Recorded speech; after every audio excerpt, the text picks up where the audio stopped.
আসসালামু আলাইকুম প্রিয় দর্শক অন্য মঞ্চের আলাপচারিতায় আপনাদের সকলকে আমন্ত্রণ জানাচ্ছি। चिकन नेट को हम काट देंगे।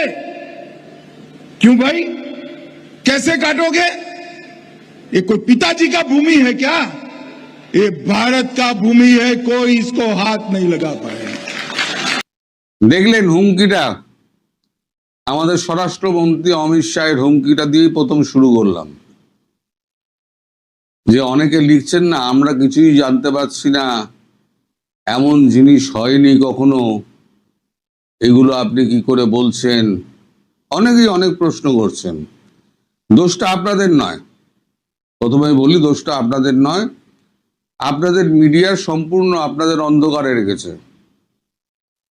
যে দেশের মধ্যে যাতে আরো অস্থিরতা না তৈরি হয় তার জন্য আপনাদের অন্ধকারে রেখেছে। কি হচ্ছে না হচ্ছে কাউকে জানতে দিচ্ছে না। এর ফল যে কত মারাত্মক হবে সেটা আপনাদের বর্তমান সরকার বুঝতে পারছে না। মানুষের যদি একটা আন্দাজ থাকে এটা হতে যাচ্ছে, তাহলে মানুষ একটা প্রিপারেশন নেয় যে হ্যাঁ এটা হতে যাচ্ছে, আমাকে এই প্রিপারেশনটা নিতে হবে, আগাম কিছু বুদ্ধি টুদ্ধি খাটিয়ে রাখে। কিন্তু এই সরকার এমন সরকার যে দেশের মানুষকে অন্ধকারে রেখে দিচ্ছে। আমি বহু মাস আগে বলেছিলাম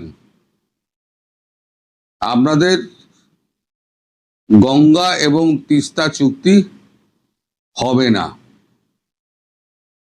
এখন আপনাদের দেশে আলোচনা হচ্ছে গঙ্গা চুক্তি, তিস্তা চুক্তি নিয়ে।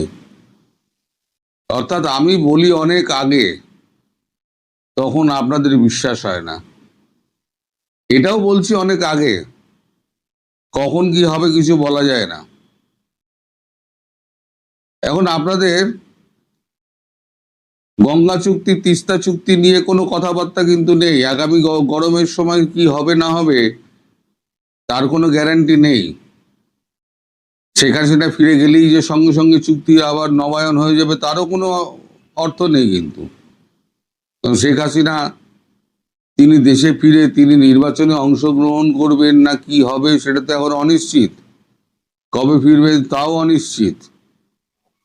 কিন্তু যেটা হবে সেটা কিন্তু আমি বলে দিয়েছি যে এটা হতে যাচ্ছে, সার্জিক্যাল স্ট্রাইকটা হতে যাচ্ছে। নইলে স্বরাষ্ট্রমন্ত্রী অমিত শাহের এত তড়িঘড়ি দুদিনের চিকেন নেক ভিজিট হতো না। আচ্ছা, গতকালকে আমি বললাম, আপনারা বিশ্বাস করলেন না, মেনে নিলাম। আজকে আমি ভিডিও ফুটেজ দিয়ে দিচ্ছি, আপনারা ভিডিও ফুটেজ দেখুন, তারপরে আমায় বলবেন যে আমি ঠিক বলেছিলাম না ভুল বলেছিলাম। আমার খবর ভুল হয় কি ঠিক হয় আমি আগাম বলে দিই, ঘটনা আসে অনেক পরে। আর আপনাদের দেশে তো অনেক পরে, 1 মাস 1.5 মাস বাদে আলোচনাগুলো হয়। তো যাই হোক, আপনি ফুটেজটা দেখুন। Big story we are tracking this evening, viewers.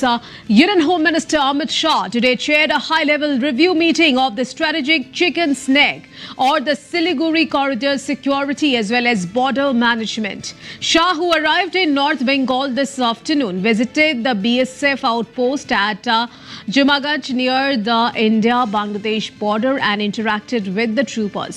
Input suggests Shah chaired high-level meeting with top officials including Chief Secretary Manoj Kumar Agarwal, Home Secretary Sanghamitra Ghosh, BSF DG Praveen Kumar, NIA DG Rakesh Agarwal, State Police Chief Siddhnath Gupta, North Bengal IG Sukesh Jain and the Joint Director of the Intelligence Bureau, as well as others on the chicken snag, which is a vital 17 to 22 kilometer wide land strip which serves as the only terrestrial link between mainland India and the entire northeast. The corridor is wedged between 3 international borders, Nepal to the north, Bangladesh to the south and Bhutan to the northeast.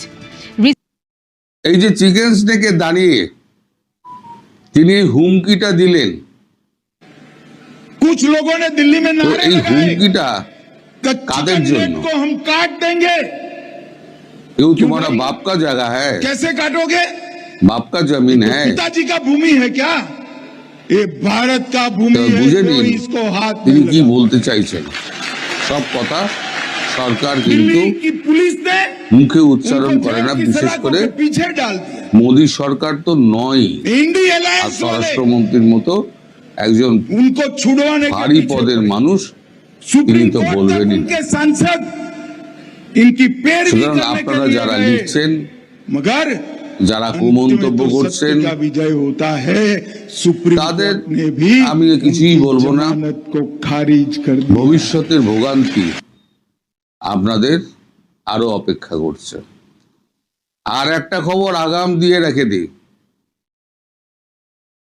এই যে ঝপ করে চালু হলো না আপনার tourist visa, treatment visa, এটা খুব শিগগিরই বন্ধ হতে যাচ্ছে। কাল থেকে শুরু হবে আমাদের বাদল অধিবেশন, মানে আমাদের পার্লামেন্টের বাদল অধিবেশন। এই বাদল অধিবেশনে একটি বিল তো আসতেই চলেছে, সেটা হচ্ছে ইউনিফর্ম সিভিল কোড, শর্টে যাকে বলা হয় ইউসিসি।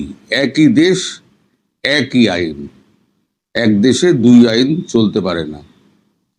তার সঙ্গে যে প্রস্তাবটি বিরোধী দল সরকারের কাছে তুলছে সেটা হচ্ছে বাংলাদেশের সঙ্গে সমস্ত কূটনৈতিক সম্পর্ক ছিন্ন করার, পাকিস্তানের মতো।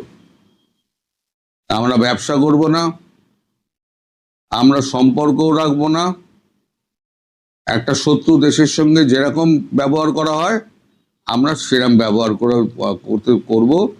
আমাদের বর্ডারটা সুরক্ষিত রাখার জন্য যা যা দরকার আমরা পাকিস্তানের মতো করে রেখে দেব। এই বিল যদি পাস হয়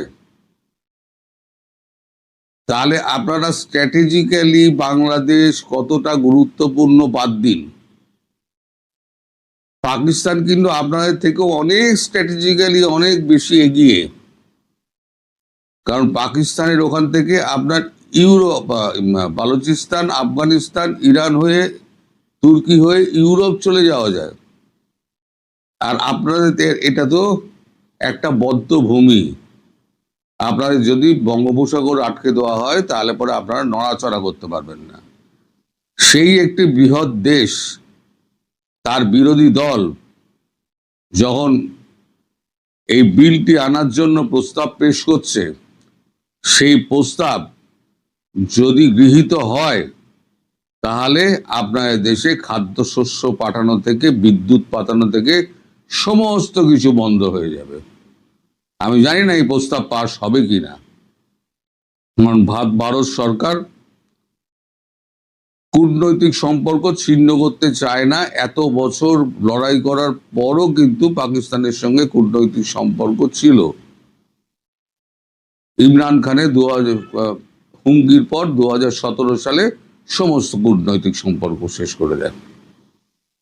আপনাদেরও সেই অবস্থা চলে এসছে। আর একটা কথা আমি বহুদিন আগে বলেছিলাম যে তারেক রহমানকে ভারত আর ডাকবে না।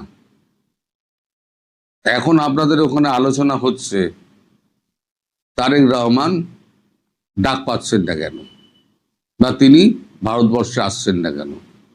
কারণ তারেক রহমানকে আর ভারত সরকার বিশ্বাস করে না। ন্যাড়া একবারই বেলতলায় যায়, দ্বিতীয়বার আর যাবে না। ভারত সরকার বিএনপিকে কিছুটা আস্থায় নিয়েছিল এবং কিছু সদর্থক পদক্ষেপ দেখিয়েছিল। মোদির শোকবার্তা, জয়শঙ্করের বাংলাদেশ ভ্রমণ, এই ম্যাডাম জিয়ার মৃত্যু উপলক্ষে শোক জানাতে। তা আমরা কিন্তু রাষ্ট্রদূতকে পাঠাইনি, আমরা কিন্তু আমাদের ভারতবর্ষের শীর্ষস্থানীয় একজন মন্ত্রীকে পাঠিয়েছিলাম। পরিবর্তে আপনারা কি দিয়েছেন? ভারতবর্ষকে ধোঁকা দিয়েছেন। ধোঁকা কতদিন চলবে? কোথা থেকে খাবার আনবেন, কোথা থেকে বিদ্যুৎ আনবেন, কোথা থেকে তেল আনবেন, এবার আপনারা বুঝে নেবেন কত ধানে কত চাল। আমি চাই বিরোধী পক্ষের এই যে বিলটি আজ যেটা প্রস্তাব আকারে আসছে বাদল অধিবেশনে, আগামীকাল অধিবেশন শুরু হচ্ছে, কবে আসবে প্রস্তাবটা আমি বলতে পারবো না। বাদল অধিবেশনে 3 দিন তো শুধু অধিবেশনের বিভিন্ন দল তো বলবে, তারপর তো যার যার প্রস্তাবগুলো সমস্ত পেশ করা হবে। সেখানে বিরোধীদের প্রস্তাব যখন কংগ্রেস এবং অন্যান্য দলগুলো যেগুলো আছে ইউডিএফ মিলিয়ে তারা যখন প্রস্তাব পেশ করবে, তখন তা নিয়ে প্রস্তাবের উপর আলোচনা হবে। আলোচনা হওয়ার পর ভোটাভুটি হবে, ভোটাভুটির পর সিদ্ধান্ত হবে, তারপর সেটা বিলে রূপান্তরিত হবে এবং ইমপ্লিমেন্ট হবে। হতে হতে এখনো 3-4 মাস এখনো সময় আছে। সেই 3-4 মাসের মধ্যে আমরা অনেক কিছু দেখতে পাবো। আপনারা শত্রুতা করে যান, আমরা দেখে যাই, সময় মতো ফল আপনারা ভোগ করবেন। সবাই ভালো থাকবেন। শেখ হাসিনা দেশে ফিরে তাকে রাখা হবে কোথায়? রাষ্ট্রপতি কিংবা সেনাপ্রধানের ভূমিকা কি হবে? অনেক তো আলাপ হলো। শেখ হাসিনা দেশে ফিরছেন, তার টাইম লাইনও পাওয়া গেছে আগামী ডিসেম্বর, এবং তিনি কোন পথে কিভাবে ফিরবেন এই আলাপগুলো কেউ কেউ করছে তিনি সড়ক পথে ফিরবেন, কেউ বলছে চার্টার বিমানে ফিরবেন, কোন উপায়ে ফিরবেন এবং তিনি থাকবেন কোথায়। বাংলাদেশ ও ভারতের রাজনৈতিক মহলে এখন একটাই সবচেয়ে বড় গুঞ্জন, সাবেক প্রধানমন্ত্রী শেখ হাসিনা কি ডিসেম্বরে দেশে ফিরছেন? হ্যাঁ, এই আলাপটা এখন রাজনৈতিক টকশো থেকে শুরু করে চায়ের কাপে ঝড় তুলছে। আলোচনা এখন আর শুধু ফিরবেন কি ফিরবেন না এর মধ্যেই সীমাবদ্ধ নেই। আলোচনা শুরু হয়ে গেছে তার ফেরার রুট নিয়ে। তিনি কি আকাশপথে আসবেন নাকি সড়ক পথে?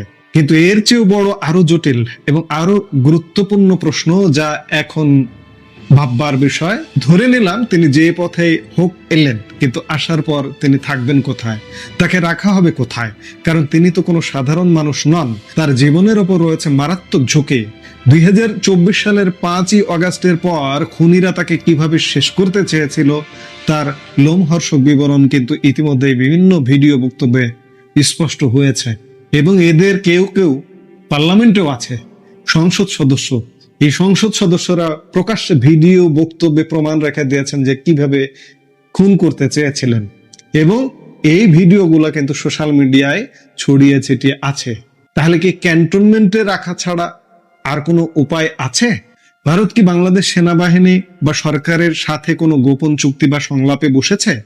এই সমস্ত প্রশ্নের উত্তর, ইনসাইড স্টোরি এবং একটি গভীর রাজনৈতিক বিশ্লেষণ নিয়ে এই মুহূর্তে আমরা আপনাদের সামনে হাজির হয়েছে।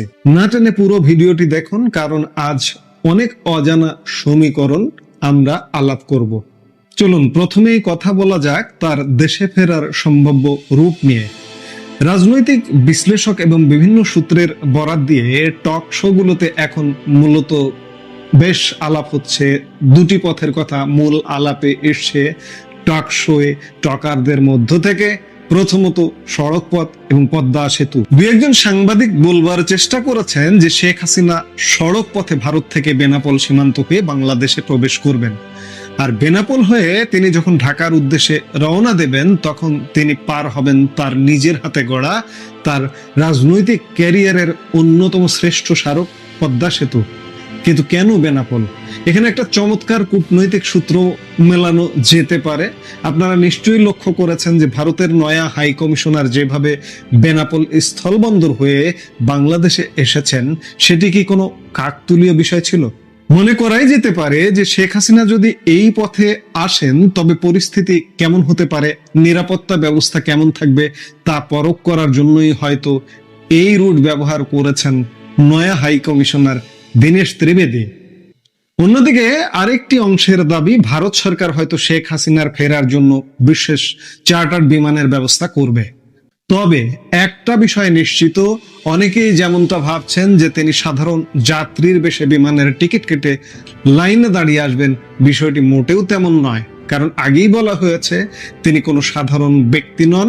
তার রাজনৈতিক অবস্থান এবং তার বর্তমান নিরাপত্তা ঝুঁকির কথা বিবেচনা করলে তার সাধারণ যাত্রীর মতো আসার কোনো সুযোগ নেই।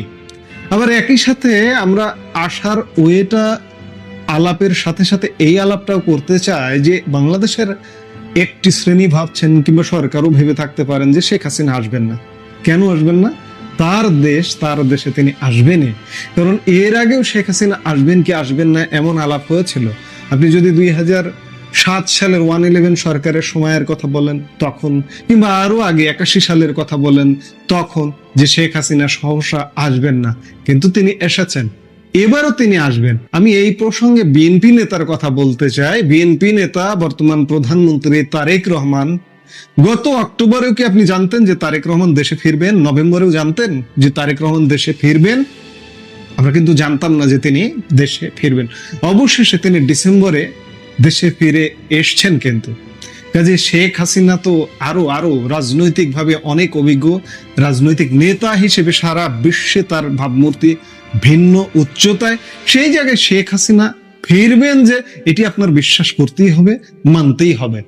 এবার আসি মূল প্রশ্নে, যে পথেই তিনি দেশে পা রাখুন না কেন, বড় প্রশ্ন হলো দেশে ফিরে তাকে রাখা হবে কোথায়? 2024 সালের 5 অগাস্টের সরকার পতনের পর পরিস্থিতি কতটা ভয়ানক ছিল তা আমরা সবাই জানি। খুনিরা তাকে যেভাবে খুন করতে চেয়েছিল, তার জীবনের উপর যে মারাত্মক হুমকি তৈরি হয়েছিল, তার বিস্তারিত বিবরণ খুনিদের নিজেদের মুখ থেকে বিভিন্ন ভিডিও বক্তব্যে উঠে এসেছে। এখানে আসে আন্তর্জাতিক আইন এবং কূটনৈতিক প্রটোকলের বিষয়। আন্তর্জাতিক নিয়ম অনুযায়ী কোনো সাধারণ বন্দী যদি হয়, সাধারণ বন্দির ক্ষেত্রে কি হয় আমি সেটা একটু বলি।